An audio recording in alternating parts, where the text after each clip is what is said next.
سلام، خسته نباشید. با آرزوی موفقیت برای شما. محسن هستم. امیدوارم که روز و هفته خوبی رو آغاز کرده باشید. اومدم که برای معرفی خودم بگم که انشالله از هفته آینده ویدیوهایی رو در کانال منتشر میکنم با عنوان اینکه نجوم و ودیک آسترولوژی. در مورد آسترولوژی صحبت میکنیم. در مورد تعاملات هفته های بعدش صحبت خواهیم کرد.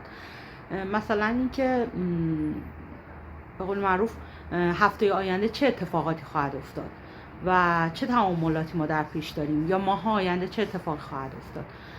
در مورد همه اینها ما صحبت خواهیم کرد و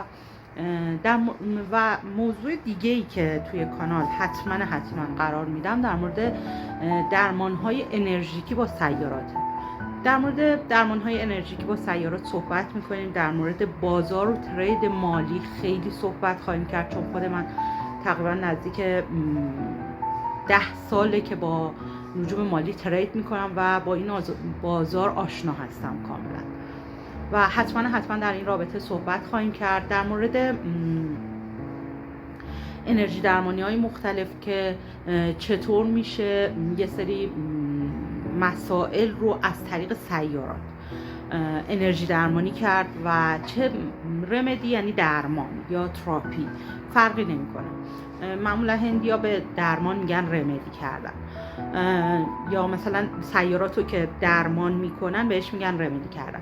در مورد رمدی سیارات حتما صحبت خواهم کرد و در مورد یکی دیگه از چیزهایی که حتما صحبت خواهد شد در مورد طالع های مختلف، چون نجوم هندی نجوم طالع مداریه.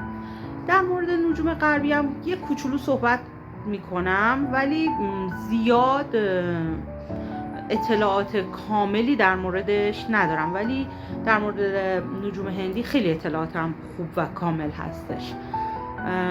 و در مورد بازارهای مالی که معمولاً با نجوم غربی پیش میره، در مورد اونها صحبت خواهیم کرد و